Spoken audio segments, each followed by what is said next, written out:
I was discussing Walsh method. That is the last topic of your unit 4.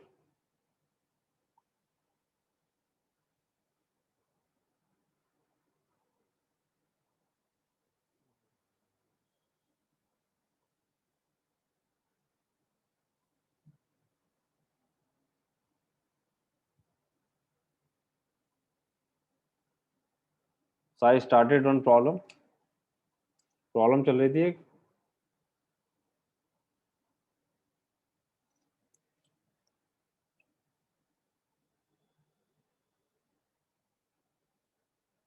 Walsh method पे. So basically we use this method for quadratic programming. कौन बताएगा quadratic programming क्या है? कुछ याद है?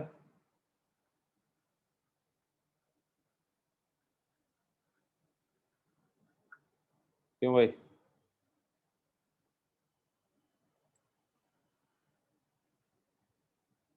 Quadratic programming बताओ भाई, याद है कुछ? क्या होता है उसमें?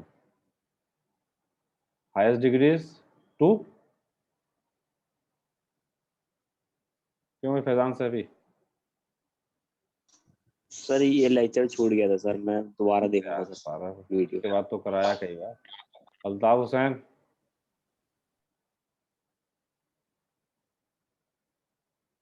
अक्षित शर्मा,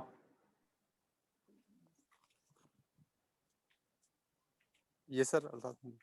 बताइए अनुष्मान, क्वाड्रेटिक प्रोग्रामिंग क्या है? सर क्वाड्रेटिक प्रोग्रामिंग सर पढ़ा नहीं है पीछे सर। अरे क्वाड्रेटिक प्रोग्रामिंग नाम से समझ में आ रहा है यार. क्वाड्रेटिक नहीं पढ़ा तब भी थोड़ा कॉमन सेंस लगा के जवाब दे सकते हो. जैसे क्वाड्रेटिक इक्वेशन पढ़िए. What is quadratic question? Quadratic polynomial क्या है बताओ. क्वाड्रेटिक इक्वेशन होगी क्या होती है क्वाड्रेटिक पॉलिनोमियल? डिग्री टू का पॉलिनोमियल होगा। बताइए कोई पॉलिनोमियल डिग्री 2 का x exam. Square plus 5x plus 2। जैसे इस टाइप की प्रॉब्लम है क्वाड्रेटिक, आपकी क्वाड्रेटिक पॉलिनोमियल है. अब क्वाड्रेटिक प्रोग्रामिंग प्रॉब्लम में क्या हुआ, you will be having this type of problem. तो यहाँ पे वन वेरिएबल है, यहाँ पे यू में have n variables. x1 square plus x2 square plus x3 square plus 3x1 x2 plus 5x3 x1, इस तरीके से. हाईएस्ट डिग्री आपकी 2 रहेगी, है ना? तो क्वाड्रेटिक प्रोग्रामिंग प्रॉब्लम हो जाएगी बस. I was solving one problem, so there is a method, Walsh method, for solving quadratic programming problems.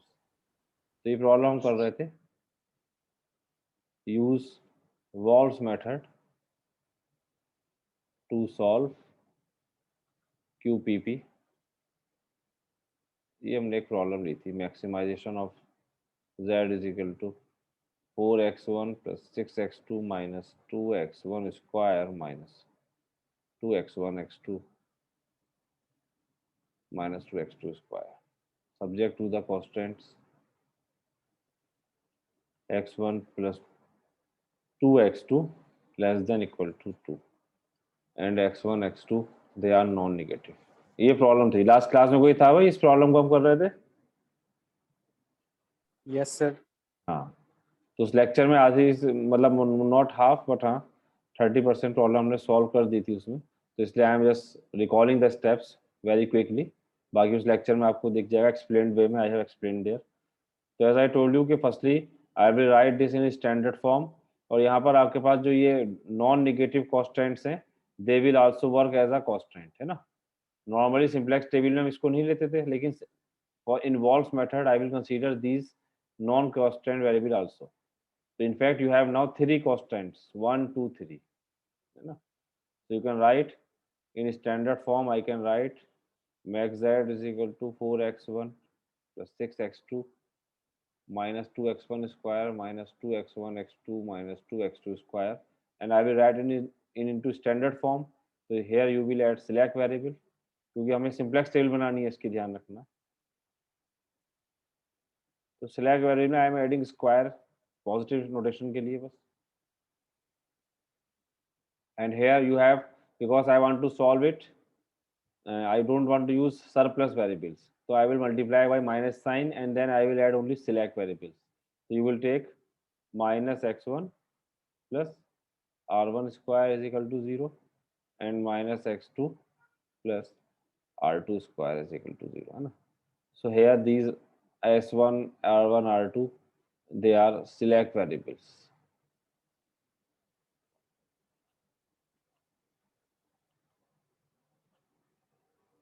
They all are non-negative. Now I will find, so I will construct what? Lagrangian function. Here I will use the Lagrange function, है ना, KT condition. So now you have actually how many variables are there? Now these all are variables. ये आपका fx है, it is your gx. So three constants है, you have to use three Lagrange multiplier. So I will write the Lagrangian function. So the Lagrangian function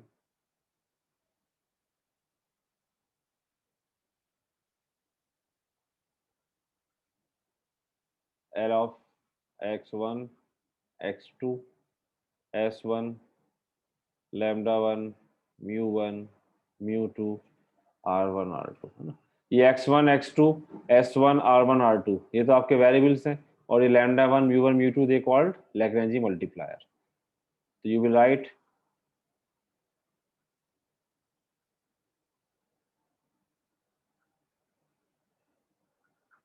these steps I have already done. If you have any doubt, you can ask here also.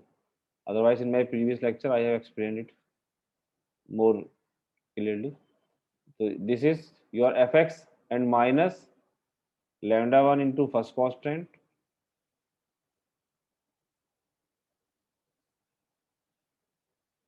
minus mu 1 into second constant minus mu 2 into third constant. ठीक है, ये आ जाएगा. This is your Lagrangian function. Now I will find the where you can write this lambda 1 mu 1 mu 2 they are Lagrange multiplier.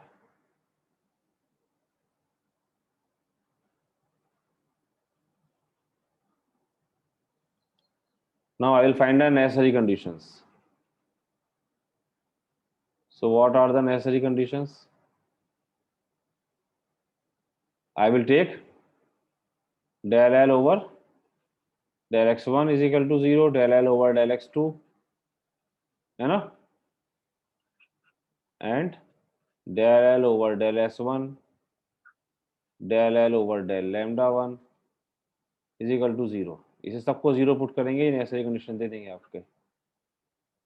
del L over del mu 1 is equal to 0, del L over del mu 2 is equal, 8 conditions आएंगी. 1 2 3 4 5 6 7 8. इन्हीं conditions को solve करके I will construct the simplex table, है ना. ठीक है, तो इसे हमने सॉल्व किया था. I have solved it. तो when you will solving you will be getting, अब del L over del x1 कितना हो जाएगा, एक कंडीशन लिख दे रहा हूं मैं, इसको विद रिस्पेक्ट टू x1 करेंगे तो how much it is coming 4 है ना. फर्स्ट स्टेप क्या आएगा 4 minus 4x1 and minus 2x2 and here minus lambda 1 here plus mu 1 is equal to 0 ना. In this way you will solve all these. ये solve है इन मेरे lecture में, इसलिए मैं स्किप कर रहा हूँ. इसे सॉल्व करके जब आप सॉल्व करेंगे, इसे सिंप्लीफाई करेंगे, so after simplifying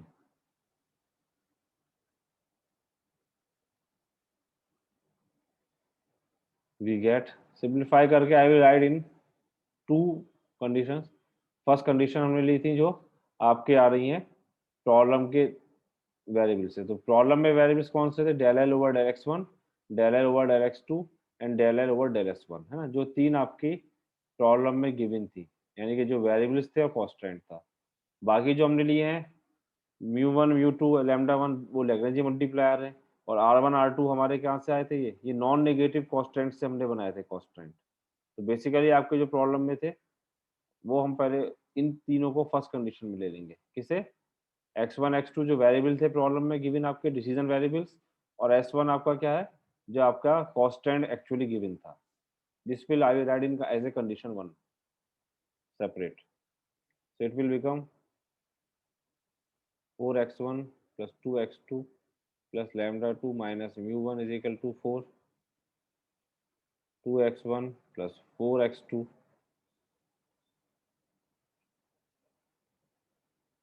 and x1 plus 2x2 plus s1 square is equal to 2. ये कंडीशन हो गई. सेकेंड कंडीशन जो आपकी कहलाती है कॉम्प्लीमेंट्री कंडीशंस ना. ये कंडीशंस हमने केकेटी कंडीशंस से बनाई है. They it will be coming lambda 1 s1 is equal to 0 है ना. यहाँ से हम निकालेंगे जो बाकी जो है रेस्ट ऑफ द 5 इक्वेशंस हैं.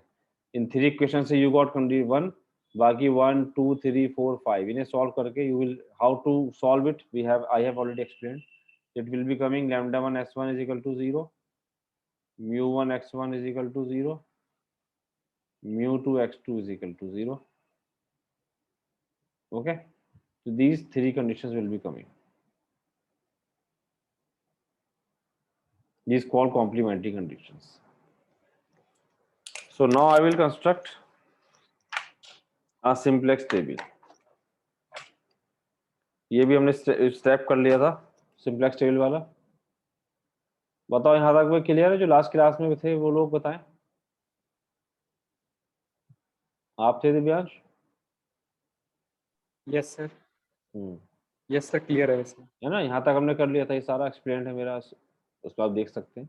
यहाँ मैं थोड़ा सा स्किप कर रहा हूँ चीज़ों क्योंकि it is all now you had this. तो उसके बाद क्या बताया था हमने? I want to solve this first but it is not giving you initial basic feasible solution, है ना. If you see how many variables are there here, you have 1 2 3 4 5 6, but you are not getting initial. Here I will solve this by simplex table. So here you have n is equal to 6, m is equal to 3. n का मतलब number of unknowns. कितने unknowns है? x1 x2 lambda 1 lambda 2 mu1 mu2 and s1. कितने होगा? 1 2 3 4 5 6 7. नहीं, lambda 1 यहाँ lambda 1 ही तो आएगा, lambda 2 तो है ही नहीं कहीं. It is lambda 1 actually, sorry, है ना. 6 अननोन्स हैं, 3 आपके पास इक्वेशंस हैं. तो आपको 3/3 की एक इनिशियल बेसिक मैट्रिक्स बनानी है. तो here you are not getting initial basic matrix. So what I will do, I will have to add artificial variables here, है ना. This thing I tell you. So we are introducing artificial variables. Introducing artificial variables.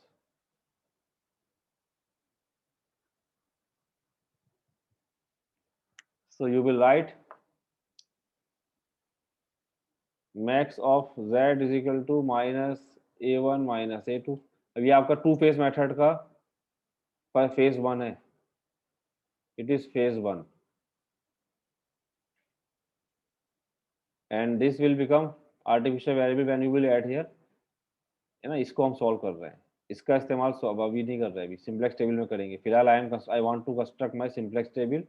For that I need a basic feasible solution, initial basic feasible solution. तो उसके लिए I will have to use 2 artificial variables क्योंकि यहाँ पे मुझे identity matrix नहीं मिल रही है. तो 4x1 plus 2x2 plus lambda 1 minus mu1 plus a1 is equal to 4. एक हमने यहाँ ऐड कर दिया and 2x1 plus 4x2 plus 2 lambda 1 minus mu2 plus a2 is equal to 6. एक आर्टिफिशियल वेरिएबल यहाँ ऐड कर दिया. और थर्ड आर्टिफिशियल वेरिएबल आपके जरूरत नहीं क्योंकि s1 का कोएफिशिएंट 1 है, बाकी में 0 है. तो no need to add another 1. So this will work as a identity column. So now you can see your matrix will be what. अगर आप मैट्रिक्स देखेंगे तो 4 2 1 minus 1. इसका a1 को अगर हम ले लेंगे तो 1 हो गया, है ना. 0 0 देन 2 4 2. अब माइनस mu2 है यार, तो mu1 नहीं है यहाँ पर. तो you have 0 minus 1 and a2 is 1 0. and third one will be what 1 2 0 0 सारे 0 हैं 1। तो यहाँ पर आइडेंटिटी मैट्रिक्स मिल रही देखिए आपको, एक कॉलम एक रो ये हो गई 1 0 0, एक हो गया 0 1 0 और एक हो गया 0 0 1। तो ये हमारे पास आइडेंटिटी मैट्रिक्स मिल जाएगी। So your initial basic feasible solution will be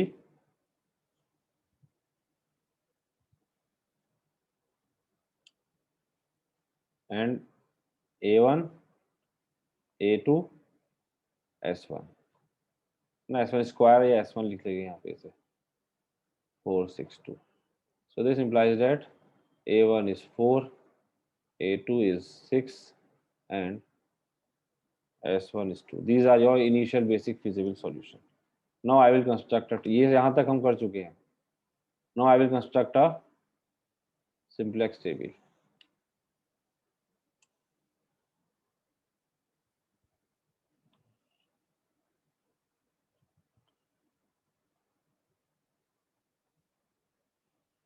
CB YB XB variables कितने हैं x1 x2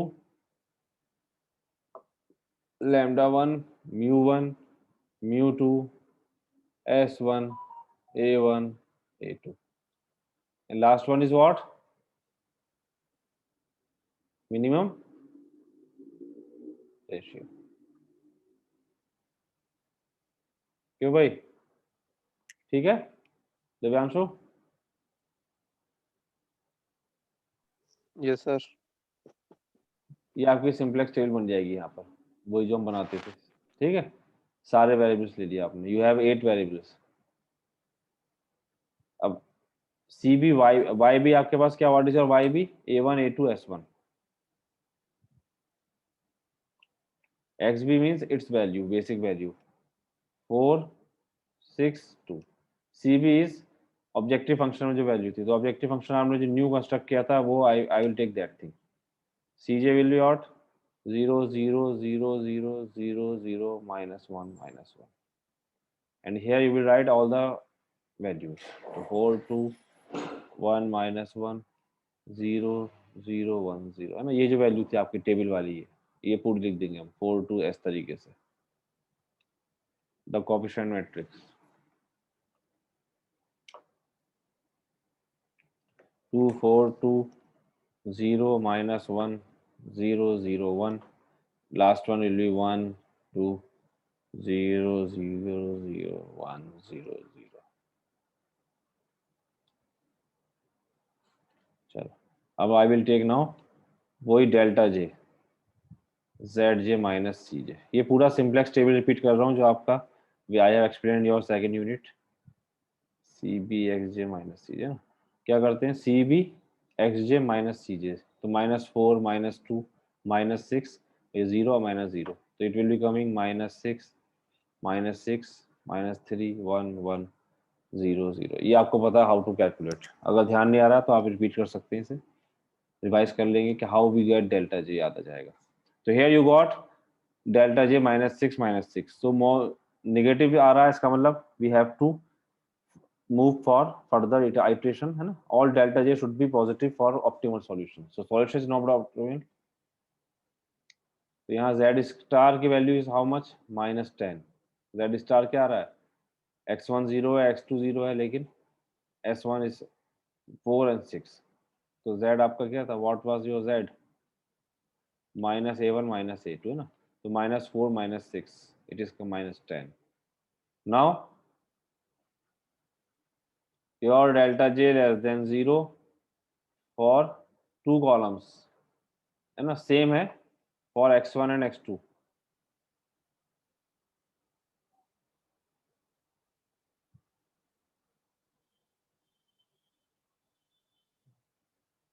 क्योंकि हम क्या लेते थे, मोस्ट नेगेटिव लेते हैं, but here your most negative is what, because both are same, so I can take any x1 or x2, you can write either of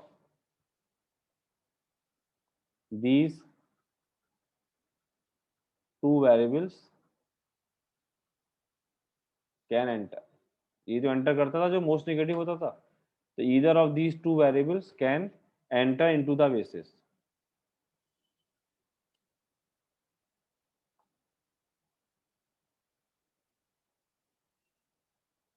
into the basis, है ना। But अब यहाँ पर हम जब एंटर कराएंगे तो here I will take the complementary conditions also. देखो कॉम्प्लीमेंट्री कंडीशंस में क्या है कि μ1 x1 शुड बी ऑलवेज 0 या μ2 x2 should be always 0, lambda s1 will be always 0। इस कंडीशन का इस्तेमाल हम करेंगे यहाँ पर जब when we are taking the entering variables.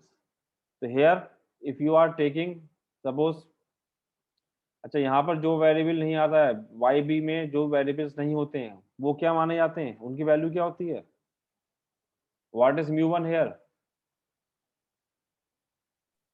0 0 होती है ना। तो ये पता है कि यहाँ पर μ1 0 है, μ2 0 है, s1 0 है, a1 और कौन सा है x1 x2 0 है। तो here because μ1 is already 0 because it is not in the basis. You can, this is the important thing, since μ1 is already 0. Why 0? Because it is not in the basis, not in the basis। तो जो basis में नहीं है वो 0 रहता है, since not in the basis। So what will happen?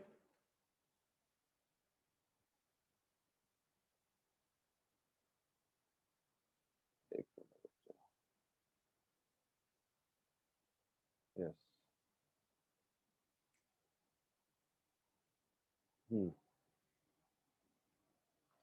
x1 will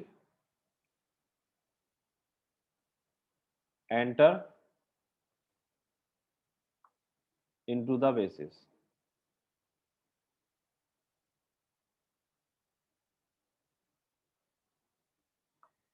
as it will not void the complementary condition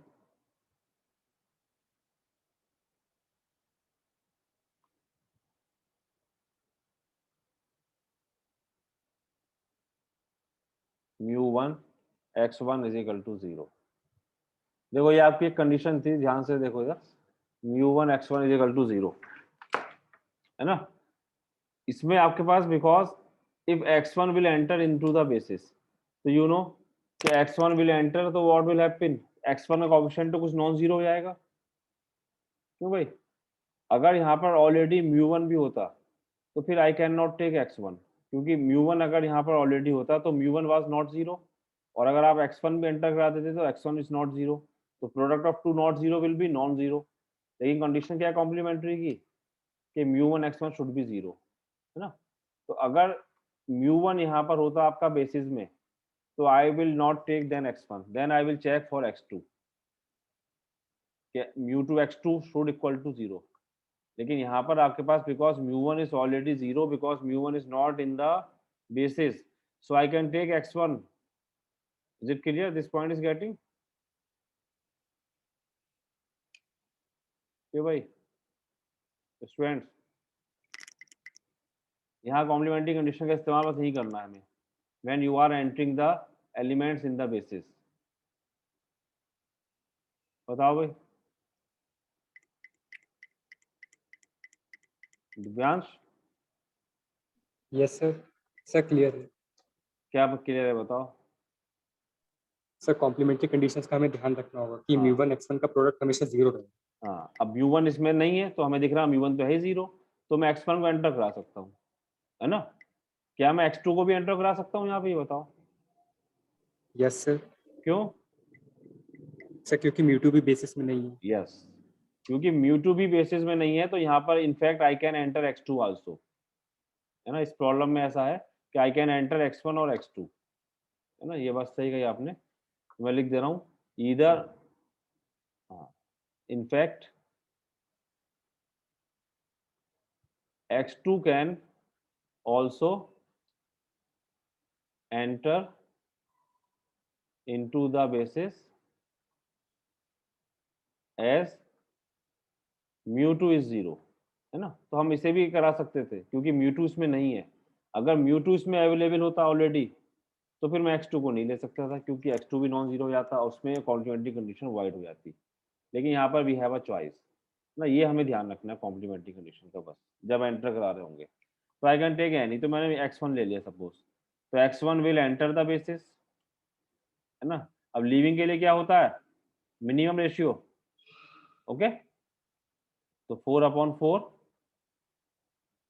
it is 1, 6/2 3 and 2/1 2, so which is minimum, this is minimum, it means this will leave the basis. so what is the key element,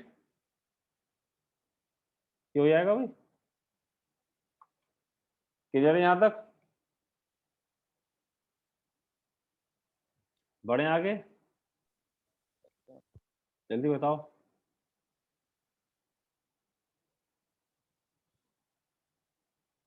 बोलो भाई, और student भी तो बोले हैं, दिव्यांश ही बोल रहे हैं बस।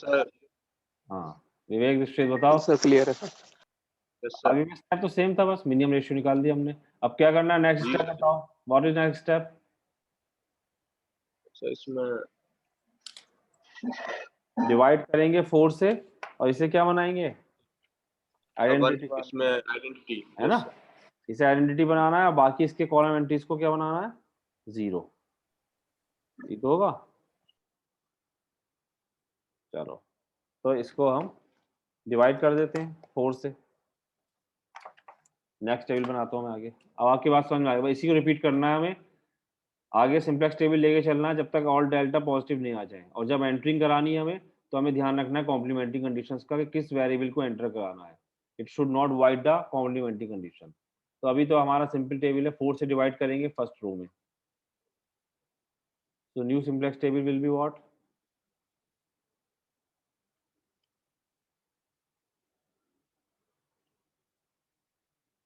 so CV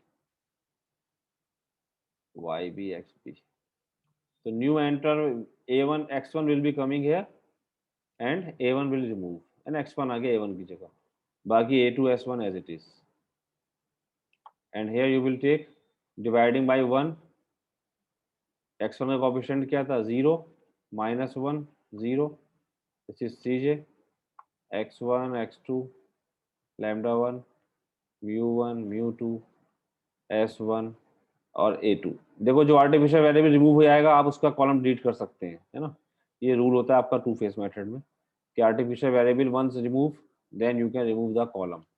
कॉलम 6 अब आपका 8 से 7 रहेगा, 0 0 0 0 0 0 एंड -1।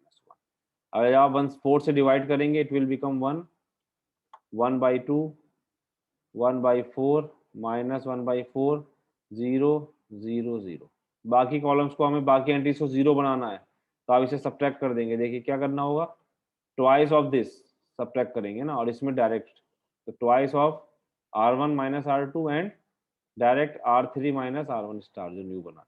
तो मैं डायरेक्ट लिख दे रहा हूँ ये स्टेप, क्योंकि we have done this step so many times when I was doing simplex method. तो ये आ जाएगा 0 3 3/2 1/2 -1 0 1, this will be 0 3/2 -1/4 1/4 0 1 0। फिर से अब डेल्टा जे निकालना है हमें, अगर डेल्टा जे पॉजिटिव है तो we are done. So delta J but is coming 0 -3 -3/2 -1/2 1 0 0। अब यहाँ पर मोस्ट नेगेटिव आपका ये है, this is the most negative, तो x2 है ना। अब I will again see now delta 2 is -3, it is most negative, most negative, तो x2 will enter the basis. लेकिन हमें देखना है कि x2 अगर एंटर कर रहा है, अगेन आई विल सी कि complementary condition should not wide. तो कॉम्प्लीमेंट्री कंडीशन क्या थी, mu2 x2 is equal to 0, तो x2 will enter here and mu2 is not here, तो इसका मतलब x2 कैन एंटर और not, x2 can enter here, है ना, क्योंकि mu2 इज नॉट हियर। तो you will write this step, है ना, as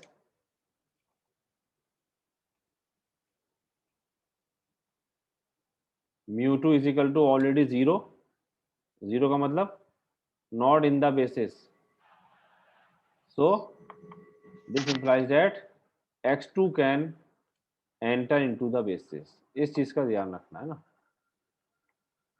enter into the basis. अगर यहाँ पर x2 mu2 0 नहीं होता तो फिर हम नेक्स्ट नेगेटिव देखते हैं, उससे कम नेगेटिव कौन सा है, यानी कि उससे बड़ा, तो इसके बाद हम -3/2 को देखते हैं अगर ये नहीं एंटर हो रहा होता तो।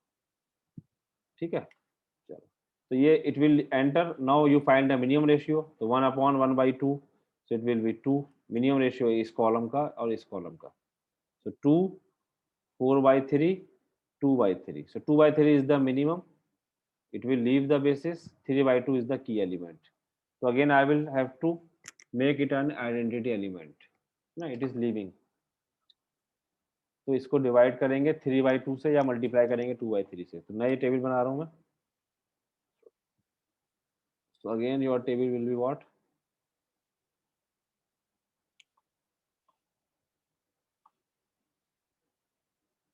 CV, YB, XB, X1, A2 as it is. यहाँ पर आपका न्यू वेरिएबल आ गया X2, कोफिशिएंट्स हैं 0, -1, 0, 2/3, 2 एंड 2/3। यहाँ पर वही x1, x2, λ1, μ1, μ2, s1, a1 and minimum ratio. इस स्टेप्स आपके सारे वही रिपीट है।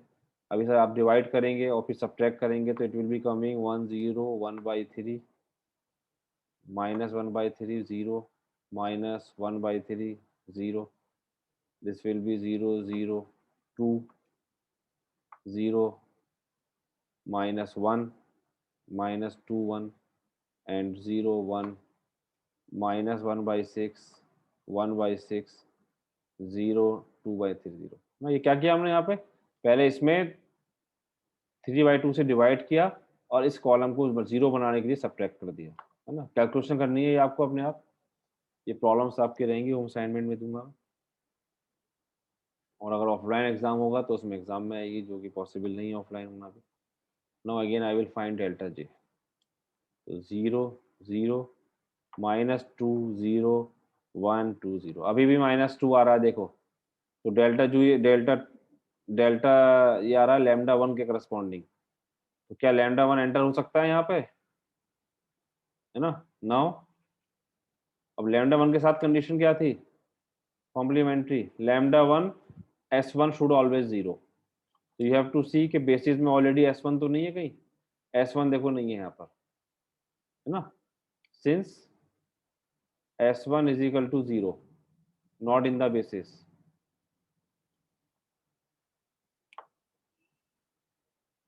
so therefore λ1 can enter into the basis। बस इस स्टेप का ध्यान रखना आपको, यही वॉल्फ मेथड में, और कौन सा लीव करेगा वो देख लो। तो ये आपके पास can enter this thing, now you will find a ratio, तो 2/3/1/3 इज 2, 2/2 इज 1, और जहाँ नेगेटिव होता है I can not divide by the negative, इसे ऐसे ही छोड़ देंगे, तो मिनिमम इज दिस, तो मिनिमम मतलब A1, A2, this is the key element, and A2 will leave the basis. Okay, अब इसे हम डिवाइड कर देंगे 2 से, वही फिर से 1 बनाना होगा हमें, लास्ट टेबल है बस ये, तो again I will divide by 2, की एलिमेंट को यूनिटी रखनी है, so you will be getting CB, YB, XB, X1, X2, λ1, μ1, μ2, S1। Okay, A2 remove हो गया, तो you no need to write the column of A2, तो Y2 your new vectors X1, λ1, X2, इनके coefficient 0, 0 है आपके objective function में, it will B 1/3। ये मैं कैसे लिख रहा हूँ, पहले मुझे डिवाइड करना है, पहले ये रो लिखूंगा third, actually when you will divide by 2, second row में ना, 2 से डिवाइड करके पहले A2 लिखेंगे आप, फिर आएगा वो एक्चुअली। तो अगर आप पहले A2 लिखेंगे तो A2 विल बी कमिंग 1, 0, 0, 1, 0, -1/2, -1, फिर सब्ट्रैक्ट करेंगे उस रोज को, तो ये आ जाएगा 1/3 1 0 0 minus 1/3 1/6 0 and the last row will be 5/6 0 1 0 0 नहीं सॉरी 0 1 0 और ये 5 1/6 1/6 minus 1/12 and 1/2 and CJ is same वही 0 0 0 0 0 0 तो डेल्टा जे आपका यहाँ पे now you will be getting 0 0 0 सारे 0 आ जाएंगे delta J and Z star will be how much Z star will also 0 क्योंकि जेड स्टार क्या था -a1 -a2 तो now since all delta j is equal to 0 we got an optimal solution of phase 1 is obtained phase 1 का optimal solution हमारे पास आ गया है ना and the solution is how much x1 is 1/3 x2 is 5/6 lambda 1 is 1 mu1 is equal to mu2 is equal to 0 s1 0 तो ये आपका solution हो जाएगा so the objective function optimum value इसको आप उठा के आप ऑब्जेक्टिव फंक्शन जो आपका ओरिजिनल था उसमें रख देंगे तो it will be coming 25/6 okay it will be the answer तो यहाँ तक आपको सॉल्व करना है और फेस 1 का जो सॉल्यूशन होगा वही आपका मेन प्रॉब्लम का सॉल्यूशन हो जाएगा okay so in this way you can solve this problems एक और प्रॉब्लम है वो मैं आपको होम असाइनमेंट दे रहा हूँ आप अपने आप सॉल्व करेंगे इसे max of z is equal to x1 plus x2 minus x1 square plus 2x1 x2 minus 2x2 square subject to the constant 2x1 plus x2 less than equal to 1